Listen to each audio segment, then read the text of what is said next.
Alright, and we're back. So, we're gonna ask him who Fuse Who was was. Fuse? He said he was a Moonblood, but he looks nothing like you. Fuse. He was once a fine warrior, and a close friend of Ginger's family. He would help transport goods between this village and our camp. After the village was destroyed, I guess he lost his mind. He was horribly disfigured after the attack. The only way he could survive was in a special suit of magical armor that I helped to construct. He demanded we attack General Gaius right away, but I would not hear any of it. He would have killed us all in the name of vengeance. We would not have stood a chance.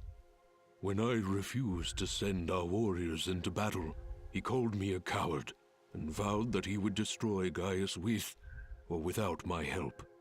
I fear the very armor we made to save his life had corrupted his mind and body beyond repair. Poor guy.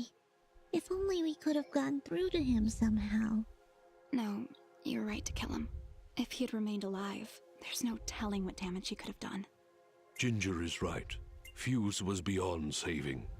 For all our sakes, I hope the same is not true of the world he sought to protect. How does the Blade of Ara fit into all this? What is it exactly? It is one of the 5 blades of Elysium, ancient weapons forged when our kind were many, and the way of the flameless light was commonplace. Wait. What the heck is the way of the flameless light? A path we Moonbloods continue to follow. It is a way of living, a way of thought, that allows us to make use of a power both old and great. Magic without magic. I am so confused. Surely, as Nimbat's Sword Guardian, you've studied the ancient doctrines. You must know, in the event that the sword is summoned by its rightful owner, you are obligated to follow. I may have skipped over that chapter? You haven't answered my question. The blades of Elysium were created to guide their sword-bearers, Dust. I was summoned to your side to ensure a balance was maintained between the souls within you. Ah, my old friend. It is good to hear your voice once more. It has been a long time, Master. Wait just a second. How can you possibly know each other? My clan's been keeping the sword hidden for over 200 years. Master Grey Eyes has lived for a very long time, Fidget. Longer than any of you. So you were sent to keep an eye on me? To help you reach your true potential. Nothing more. A liar. I have no more questions. What now? You must join us in the Moonblood camp to the north in the Everdawn Basin. That isn't anywhere near the Everdawn volcanoes, is it? They are one and the same, yes? Well, that's fantastic. Volcanoes? Indeed. What a better place to hide than in the most volatile land in all the kingdom? Oh, I know. How about a peaceful meadow? Or a quiet forest? Or someplace that doesn't explode every 10 minutes? Dust, your friend seems awfully tense. No, I'm fine. Come on, let's go to the Blowy Up Mountains. Really, I'm serious. Fidget, you need to have more faith in me. I'll have faith in you when you have faith in yourself. How about it, huh? Who are you? Really? Huh. I don't know how to answer this. Does it really matter what I say? Can I say I'm Dust? Huh. Wow. I don't know. Does the choice even matter? Does it change the gameplay for me? Hold on. I gotta look this up. I will be right back. Okay. It's said online it didn't really matter what you said at this point. So. You see? You still haven't figured it out yet! Sorry. The lizard guy tells you right to your face, and you still don't know! Fidget, please calm down. You mustn't test your friend like this. I just... If I'm gonna follow you to the literal end of this world, I need to know who I'm following.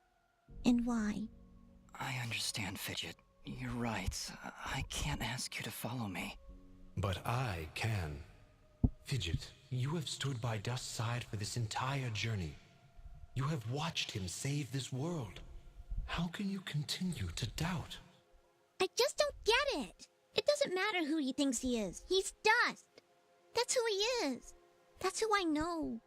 Fidget, please. I can't do this without you. Can you repeat that? I said I can't do this without you. I'm sorry. Nobody's ever said that to me before. And it won't be the last time, I assure you. Are you ready, Mithrarin? I am. Then we will meet you in the Everdawn Basin. Goodbye, Dust. We'll see you there. Alright.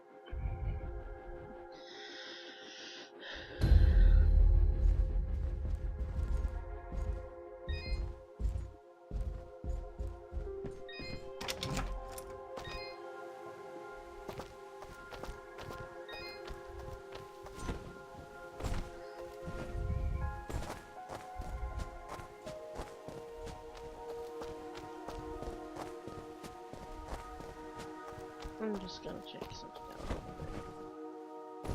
No. Okay.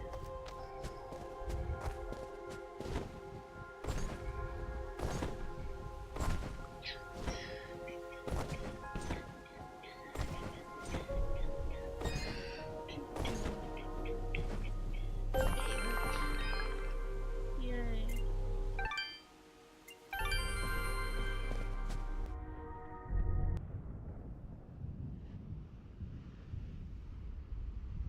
General Gaius? What news, Commander? I did not want to believe it, but Cassius is working with the Moonbloods. He has turned against us. That will be for me to decide. Our paths will cross at the Moonblood camp. Of that I am certain. I will speak with him personally. Is that wise? Our victory is all but assured, Commander. We outnumber them 10 to 1. We possess superior technology. And we have the element of surprise. But why welcome this rogue element? He has already slain your own soldiers. What more proof do you need that he is a traitor to our cause? Cassius is hardly a rogue element, Commander. The Moonbloods have corrupted his mind, forced him to commit these acts against us. Once I can speak with him, once he remembers who he really is, I'm certain he will return to us. But... Yes, sir. As you wish. Cassius, my own friend, so long as you draw breath, I will do what I can to save your broken mind. I promise. This guy's kind of a jerk.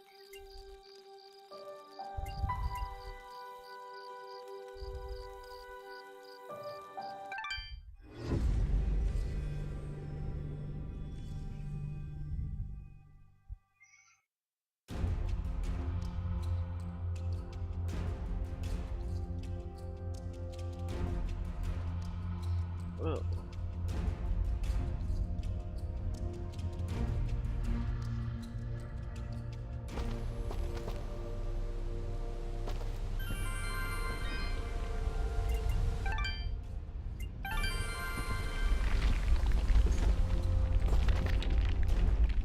Halt! Who goes? Oh, it's you. Apologies, Miss Robin. Please, enter. How can they dress like that in this heat? For real.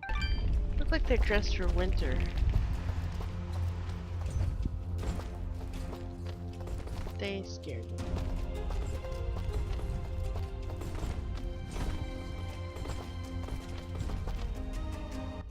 We welcome your presence, En Mithrarin. Preparations for war are nearly complete. Surely you have more soldiers than this. General Gaius is nothing if not thorough. His forces have exterminated most Moonbloods from this land. We are all that's left. How do you expect to win with so few soldiers? We cannot. That's why we created Sen Mithrarin. You, Dust, will turn the tide. Well, no pressure or anything. Yeah. Does General Gaius know of this place? I fear he does now. What? How? One of our own has been keeping an eye on you since your travels began. A merchant, Sereth. Aha! I knew that creepy merchant was one of you guys. How did a Moonblood operate so freely in the wildlands? He is a smart businessman. Deals in all the right places. Gaius's soldiers turn their gaze from him in exchange for free goods. However, no amount of bribery could cover up that Sereth was helping you to find us. And that's how Gaius found out. How much time do you think we have to prepare? Not long, I'm afraid. The whole purpose of Gaius's campaign is to wipe us from the face of this world. Once he knows of our final stronghold, he will send everything he has and destroy us. I see all sorts of lamps here, but no fire. Is this the way of the flameless light? It is, yes. In ancient times, the Moonbloods went by another name. We lived in a great society called the Sintuck, and we wielded the knowledge to follow the way of the flameless light. Settle in, Dust. This could take a while. We Sintuck harnessed a power unlike any this world had ever seen. We built elaborate contraptions like these lamps, capable of piercing the darkness without so much as a spark. Well, obviously something went wrong because we still have to build a fire every time Dust pulls out his map. Unfortunately, the ancient tomes do not say how the Sintuck fell, and that knowledge has been lost. Perhaps intentionally. All we know is that our kind were made as outcasts, and that has remained true for countless generations. For the longest time, we believed the Moonbloods were the only ones left who know of the way of the flameless light. But we were wrong. When General Gaius began his purge, there were stories of their weapons. Stories of elaborate contraptions that seemed to defy the natural world. Weapons that sound identical to those of the Sintuck in the most ancient of tales. What kinds of weapons are we talking about? Arrows made of light. Machines that take to the sky like birds. And we're supposed to fight these things with your lamps. I did not say it would be easy. Nobody ever does. I did once. Remember? Yeah, and you were wrong. So, I was just thinking about something. Remember at the beginning of the game, when they showed Dust, and you could see he had a tail and he was carrying the sword of Ara?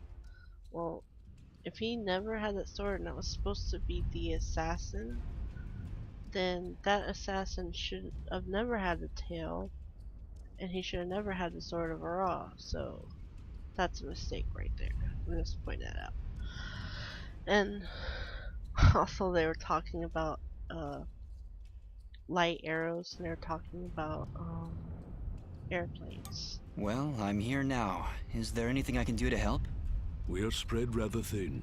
Our chief engineer, Sonjin, is having trouble with our camp's support systems. Go and speak with him when you can, and I'm sure he will explain further. There is also the matter of our scout, Kier. He has not checked in for many hours, but with our battle preparations, we have not been able to mobilize a proper search party. His patrol takes him east of our camp if you aim to find him.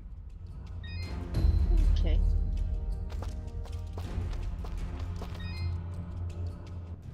Ginger? Jin? Oh, Dust. It's you. Yeah, just me. Are you alright? I'll be fine. Just a lot to think about. Listen, about Jin. Yes? What was he like? He was very kind.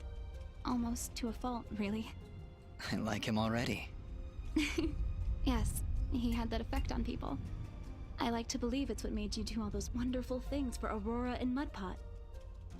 Ara was always testing me. Every time I made a choice, he would tell me if it was the right one. I was choosing whether to follow Jin or Cassius. I believe they were both trying to influence my actions. And you listened to Jin. Yeah, he's kinda hard to ignore. He is, isn't he?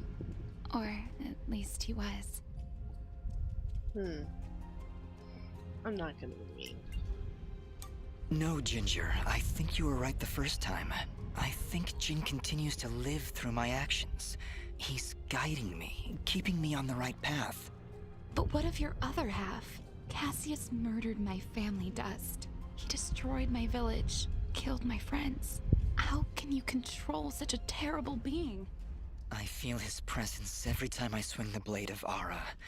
I believe the Elder was right. Without him, I'd have been cut down long ago. But Jin keeps him from taking control.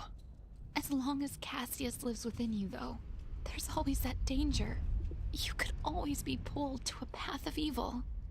I won't lie. I felt him pulling me to take the quick and easy path, to leave the weak to fend for themselves, to show no mercy to those in my way. Perhaps someday you can be rid of his foul presence. Maybe. Someday. For now, I need him to defeat Gaius. There's no other way. I know. Still, I'm glad we were able to talk, Dust. Me too, Ginger. I'll be back before you know it. Be careful. I like you. You're nice.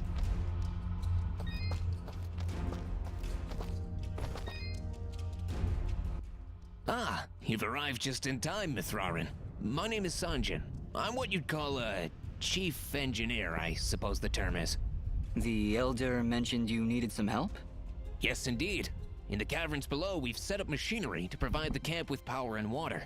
Unfortunately, seismic activity has shut down both systems, so we need to get them running once more.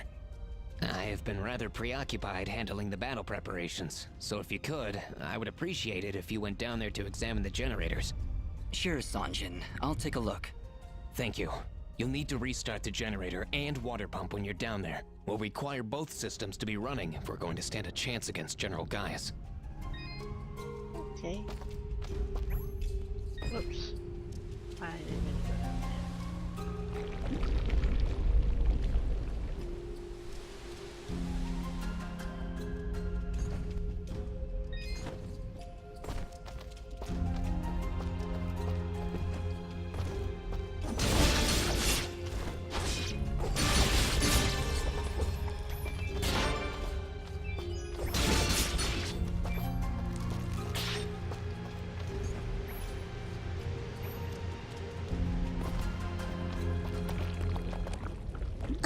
Did you hear something?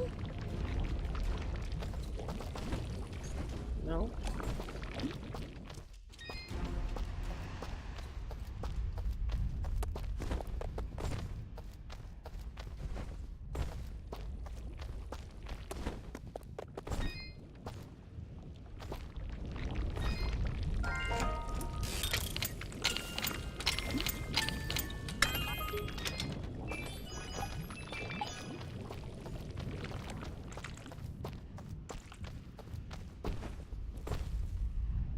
Oh no! Just look! It's the missing sentry. What happened here? Ah! Just look out! What? Oh.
Well, I'm gonna pause it here.